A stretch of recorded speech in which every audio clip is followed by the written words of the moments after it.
So it's 5:30 Sunday morning. Yeah. Typical. This one's yours. So what's the topic today?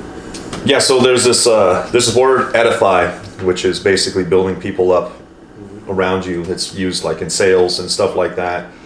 So people think that everybody in the sales team or whatever is more extravagant than they are than they actually are. Well, Using a lot of leadership books and everything like that as well. Absolutely. And the thing I realized, especially for me in the construction world, and I talk to other people that work Phoenix PD, people just working in an office, people working in retail sales, everybody talks shit about everybody. I was even watching this Tom Segura comedy show yesterday, and he was saying like the best part of the day, like even though he knows his job sucks and he has to go to his job, he's just like, man, I get to really fucking talk a whole bunch of shit about Amy today. You know what I mean? He's like, that's just the best part. That's the best part. And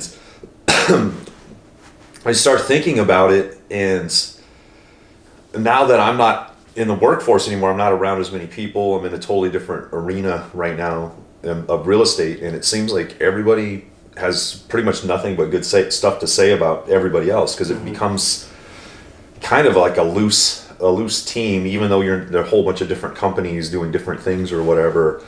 People will build you up because they're actually ultimately going to benefit if you bring them deals, they bring you deals, or you guys collaborate, anything like that. So if you were to talk shit about anybody behind their back and they were to find out that you're talking shit behind their back, they might most likely won't want to deal with you. Sure. You know, they'll just want to stay as far away from you as possible. Not everybody lives in an environment like that, and that this environment isn't purely like that. It's just what I'm noticing so far. It's interesting because on the real estate end, I noticed that just from hanging out with you and a couple of the other people there. But correct me if I'm wrong, so even though you're benefiting from that at that moment, or you're going to benefit from that person, doesn't eventually that person almost become your competition? Mm-hmm. Yet they're still building them up. Absolutely, everybody's competition. It's pretty cool.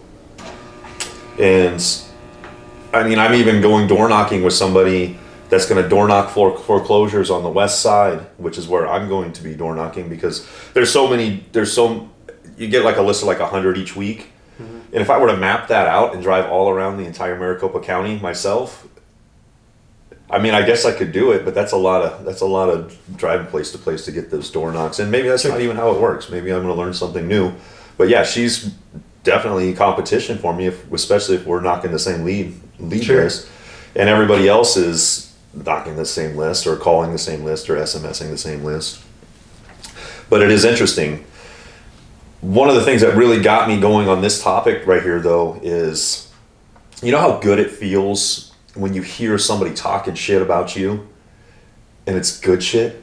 Like when you hear secondhand from somebody saying specific things about you that are good quality, good thoughtful, actual analyzations of who you are or what you're doing, and you hear that, it's like one of the most, it feels so good. It's so freaking rewarding. But then that's such a rarity for that to ever happen. And you can't expect it to happen all the time or anything like that, but it does happen. But how often do you hear other people talking bad shit about you? It's just so commonplace that it's just part of life. It's like that's more part of life, more reality of life than people actually building you up behind your back. And I've been on both sides of this. More so, I mean, I guess we're all flawed humans, and especially like if you're in environments where that's like the commonplace thing, is that you get into a conversation with somebody and automatically the go-to is trying to figure out what shit to talk about somebody as their name comes up. Sure. It's really odd that that a lot of people default to that arena rather than the other side. But what I'm trying to do is it's a diligent effort to, when somebody's name comes up, think about something about them good, and just think about that outcome down the road. like if they hear of you talking shit about them and they hear you talking good shit about them, like just kind of imagine what that does to them, does for them. You know what I mean? And then at the same time, I think in a lot of ways, things like that automatically start to reciprocate. People don't want to talk shit about you if you're talking, if you're building about them. Yeah, exactly. Yeah. No, I understand that. I think you experienced a lot of it, not just because of your position, but your personality, because you're kind of a bulldog and you're kind of like, oh yeah, go, go, go, go. So I think you've experienced a lot of it, but when I first met you, you were a completely different person than who you were at the beginning of this year and then who you are now. So you've closed a lot of those gaps, and I want to say it was right around Extreme Ownership, when we were reading Extreme Ownership, that you kind of made a huge shift that changed your perception of not just life in general, but construction and how you viewed building people, how you viewed giving people opportunities, and I personally benefited from it. Yeah, that book was awesome too. It's about everything in your sphere of influence is your fault. Mm-hmm. Even if whether you're the absolute leader or not, regardless. So the circumstances that happen around you, you have certain levels of control all the way through. And me with the overseeing everything below the whole field operation below me, and I mean 20 foremen and then whatever subsequent people, even brand new people I just hired. If this guy gets something in his eye, this brand new guy at $11 an hour gets something in his eye, ultimately that could be attributed to my fault. Sure. And when you're creating an environment of chaos all the way through, and people are afraid to make mistakes, you create an environment of inefficiency. Mm-hmm. When people are never afraid of you, and people are always like, dude, I did this. I got people calling me right now. Like, I'm not even their boss anymore. Calling me saying, hey, dude, I did this, whatever. What do you think I should do? Like, dude. And you know, it's interesting because I went from that person that ruled by fear mm-hmm. and coercion, shifted over to like, hey, how do I actually control this entire environment? Mm-hmm. And the only way you actually control the entire environment is building people up and giving people confidence that they can try their hardest, do whatever they can around you, and you're never going to chastise them for it. Yeah, this was an interesting topic for me, but so I think it's partially my personality and who I am. I'm an introvert. I don't really speak my mind a lot. So I don't really, it's not often that people are going to hear me saying bad things about them. Yeah, that's true. But it's also not often that I'm really saying good things about people either. And I'm trying to like figure out, going back in my head and trying to figure out like where was I saying good things about people, where was I saying bad things. I'm kind of really probably more towards the good, but in my mind I have those bad thoughts, you know, and it's kind of conquering it in your mind. And I guess that's really the first step for anyone, is just to get those bad thoughts out of your mind. That's where most of mine reside, just because I'm not outspoken a lot. So I think you're always going to have some bad thoughts in your mind. Oh yeah, no, I'm not saying you can get the bad thoughts out of your head at all. I mean, your biggest hurdle all the time is your own thoughts, your own doubt, your own little voice in the back of your head. And it's up to you whether you decide to try to actively control that or not. Sure. I've lightly been doing an experiment over time, and I want to get more and more intense with it, especially the more and more people I get around, the more and more people I know. Because I just came out of an environment of everybody knows who I am. You know, everybody knows, multiple companies all the way across the board. Everybody knows who I am, and now I'm in this world where I'm nothing, which is it's refreshing, dude. Mm. It's really weird. And I was talking to a friend of mine. I was talking to Pace actually, and I went from my 50-hour-a-week job and then working my ass off to try to get another company going at the same time. So super busy, super busy. And then all of a sudden I'm unemployed. I'm like, what am I going to do? Mm-hmm. And Pace and I were actually talking about the slump episode last week. And he's telling me, he's like, you're overthinking it. And I was like, but what you have to figure out, what you got to realize, Pace, is you have this machine moving right now. Mm-hmm. You wake up and you have a ton of stuff to do. And it requires you to move. You have to go. And I went from living in a machine like that, and he said pulling the levers, pushing the buttons, and now that machine is so much smaller. Like my machine right now is tiny. Like literally, if I cold call 3 hours a day right now, I can run my dialer on my phone, on my headphones, and I do all my busy work. Like I literally have like 3 hours of work to do. Like, I don't know how else I could work hard. I mean, I guess I could cold call the entire day long, but that's going to suck the life out of me. I don't know how sustainable that is at this point.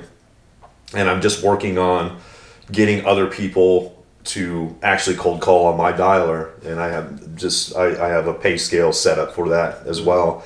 And I think that's going to take me a lot further, judging by how many numbers I actually have to call. Anyways, I'm totally getting off topic right there. But the thing about it is I'm trying to work, and it takes like absolute effort, very intentional effort for when somebody's name comes up that I don't particularly like, or maybe they just pop into my head or something like that, trying to find something to actually say good about them and just kind of getting the momentum going in that direction. In a lot of the corporate environments, like I said, retail.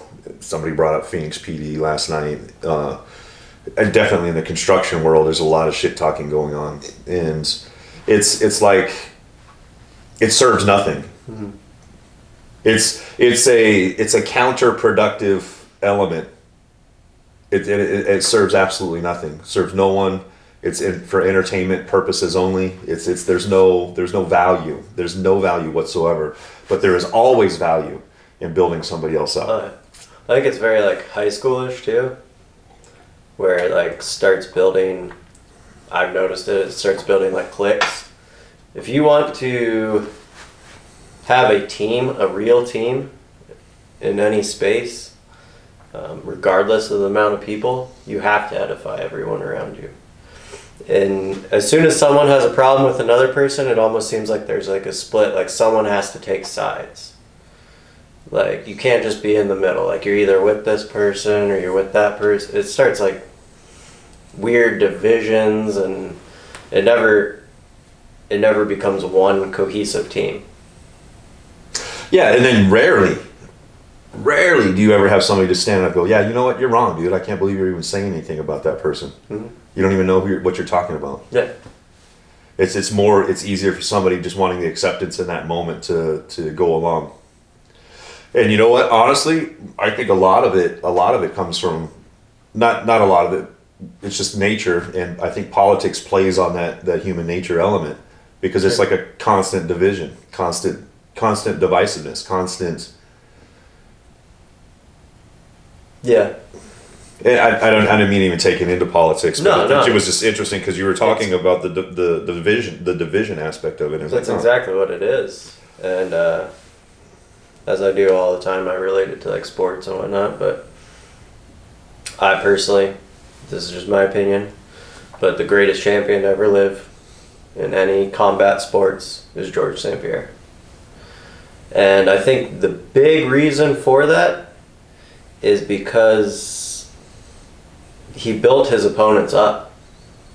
So it always seemed like everyone knew how good he was, but it always seemed like the person he was fighting was some world beater that he was never going to overcome, because he built this person to be someone so insanely good. And he would always compliment his opponents, say how good they are here, say how good they are there. He would never be really putting his opponents down other than, well, Nick Diaz, but that, I don't know. Yeah, no, yeah. That one just got to him, you know? Right. But, so when he would fight his opponent and he would overcome this crazy thing that he built up, that he produced, everyone's like, oh, He just beat another top 10 opponent. Whether that person was really a top 10 pound for pound opponent or not, he built them up rather than saying all these bad things about his opponent and saying how easy it's going to be for him to beat them. Like what everybody else says. Yeah, it's like, okay, you did better than someone who wasn't even good, like, so, yeah, we're not trying to, like, beat someone in an office environment or a team environment, or say you're bringing in people for cold calling, but when you're building up the people around you and then you outproduce them, that looks a lot better on you too. Then it looks better on the whole team than you saying, oh, this person sucks, this person sucks, this person sucks. Okay, well, you beat a bunch of people that suck. Yeah, no, and that's whether you're in a sales environment, whether you're in a competition environment, it's just, you're never gonna have a full team by putting people down. Yeah, and it's never gonna be impressive by putting people down. It's only gonna be impressive by building them up, regardless of what your environment is. Yeah, and then the easy thing to do is to just find something to build people up about to begin with. Mm-hmm. The little more difficult thing to do is when somebody's actually talking shit about somebody else, kind of listen to the what's being said, kind of from an analytical standpoint, mm-hmm. and go, well, wait a minute. You're talking shit about this guy's abilities in this arena, yet you've never done it before. You know what I mean? Yeah. Like, and that's the funny thing too, is a lot of people will talk a lot of shit about something that they're just scared to death of. It's just like, it's a cowardice thing. Mm-hmm.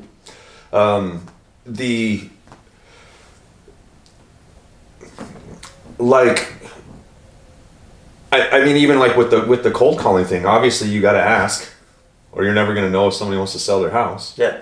Somehow, some way, you got to ask.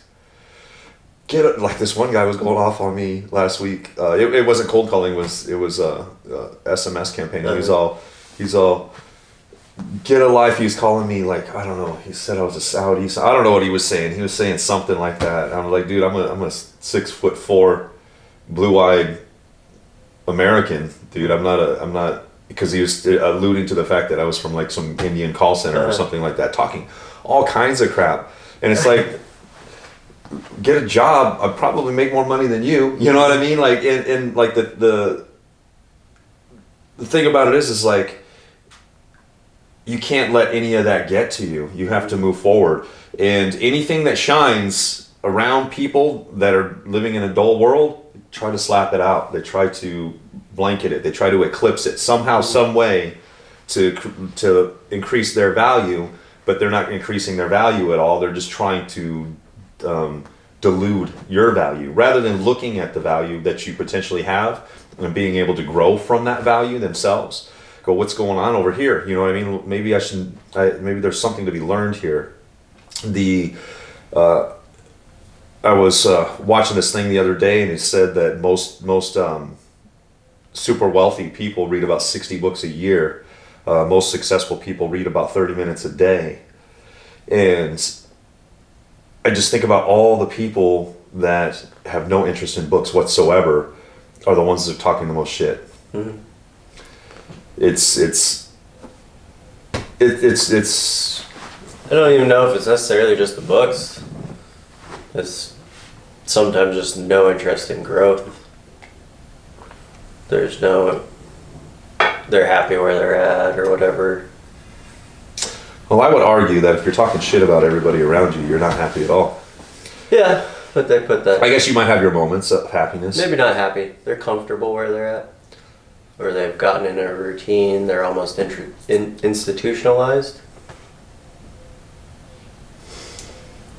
Which comes from a prisoner. Kind of funny. But, yeah, I think they're just stuck in one spot.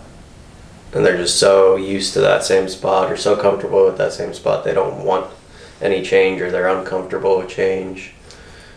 So they're just literally stepping out of your comfort zone to edify, mm-hmm. to build people up behind their backs. They've been stuck in that one spot for so long. And they don't, especially in our field of construction, there's a lot of like old school mentality of putting people down, and that's how they think you build people. And if you can't build someone off of that, that person's weak, or, you know, I don't know, they're very one-dimensional. They have one style of coaching people, one style of building people, and I think that's weakness right there, because there's no way you can address any 5 people the exact same way. It's impossible. Yeah, everyone has different thoughts, different points of views, different emotional capabilities. I mean, even the two of us are very extrovert. You can go do whatever, go talk to whoever. I'm introverted. Like, I have to be coached a completely different way than you need to be coached. I think that's weakness, by saying that you have to teach someone one way. That's absolutely true.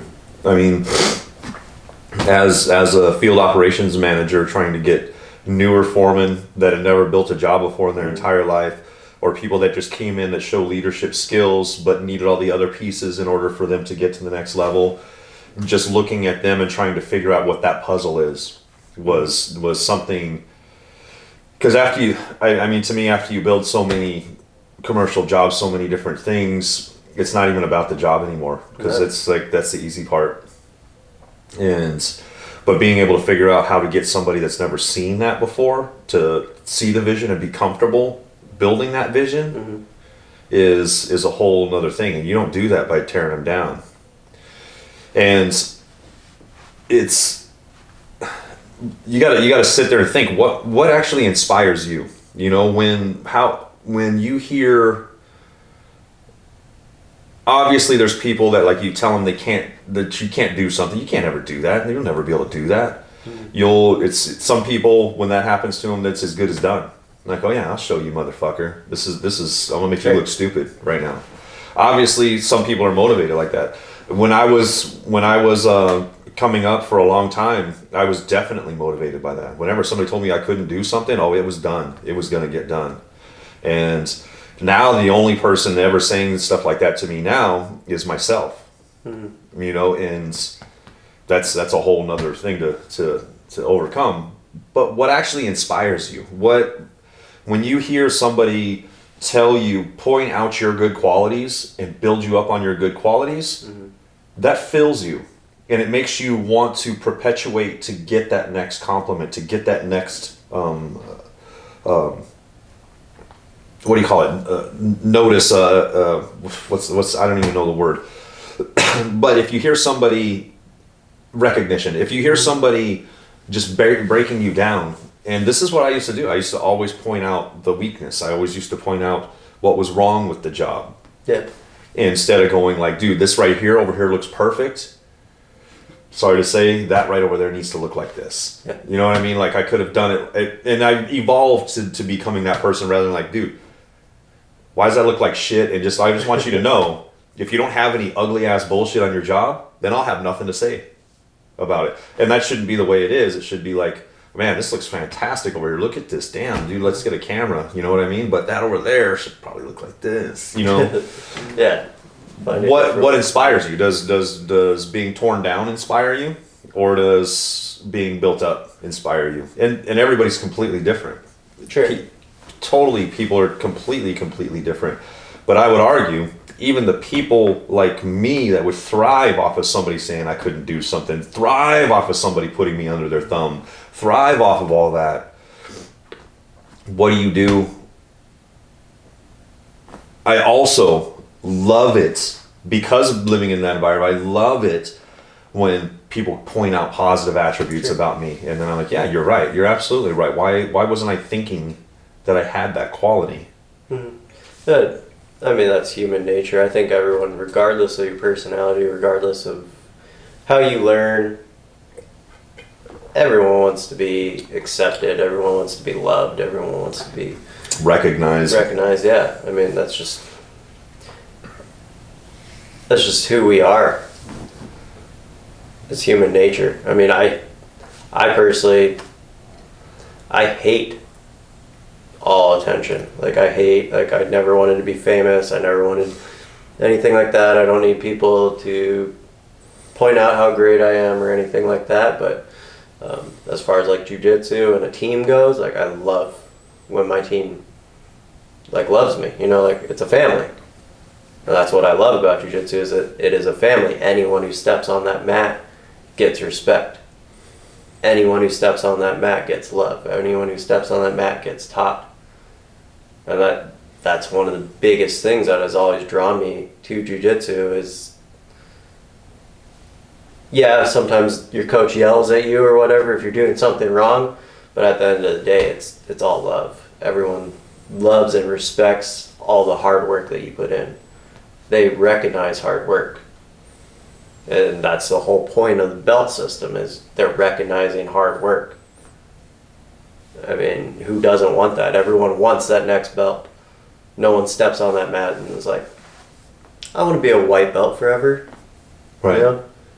If you do, you don't last. But the people that want to see that next level are putting in the hard work, and they're getting rewarded for that hard work. And it sounds stupid that it's a freaking belt that everyone's like, I want that belt. You know, it's fabric, but it means something. It's the meaning behind it. It's the love, the connection, all the hard work paid off. You're getting noticed, you're getting recognized, you're moving up in that line where everyone's standing. And I think that inspires people to work harder. And that's part of the attitude that I wanted to bring to construction. That I want to bring to construction is like people being noticed for their hard work and building a team around that.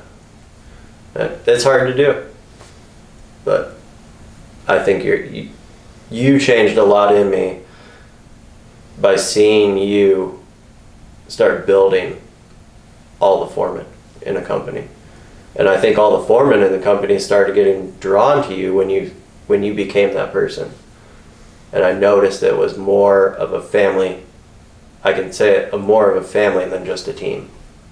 We weren't just showing up to go to work. We were a family at one point. Yeah.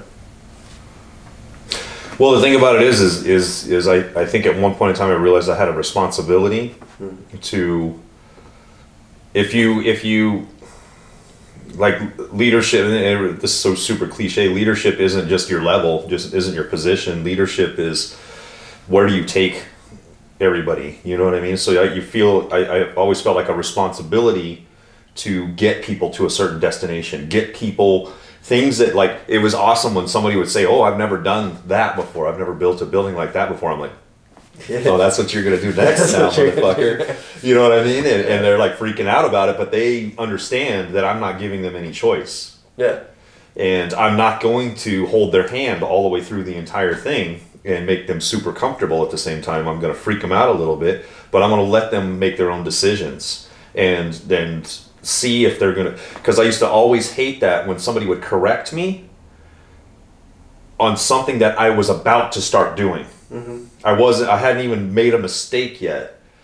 And I realized that once you get into a leadership position, you have to figure out a way to correct those mistakes without correcting somebody's mistakes. Mm-hmm. And it's really interesting. Anyways, ultimately with this podcast today, I would just challenge everybody to practice trying to build people up directly to their face. And do your own little experiment, talking good shit about them behind their back. Talk shit about them. Talk shit about everybody, but talk good shit about people behind their back. Yeah. And I wanted to clarify, I probably should have done this in the beginning, but there's a big, big difference between joking around. Because me and Alan, we talk a ton of crap to each other, but we know that we're joking around. And in all seriousness, we love each other. There's a big difference between that and actually talking bad things about people. And you should know that line. If you don't know that line, you should probably start there. Go ahead. Well, no, that's absolutely true. It's a matter of what are your intentions? Are your intentions to build or your intentions to tear down? Mm-hmm. Start from there. I mean, if you're joking around, We're not trying to tell you not to have fun in life and not to, that's part of our friendship. That's part of our fun is we talk crap about each other, but it's all in fun. It's not, we're never looking to tear each other down. Exactly. Good. And it's just, I think it's an interesting experiment, and I encourage everybody to join in. Just what's going to wind up happening is you're going to talk good shit about people, talk good shit about people, and then whatever 3, 4, 5, 6 months, it's a whole perpetuation thing. Build up the momentum of the train. You're going to wind up hearing people talking good shit about you behind your back, and it creates momentum that isn't there in a negative environment, in a tear down environment.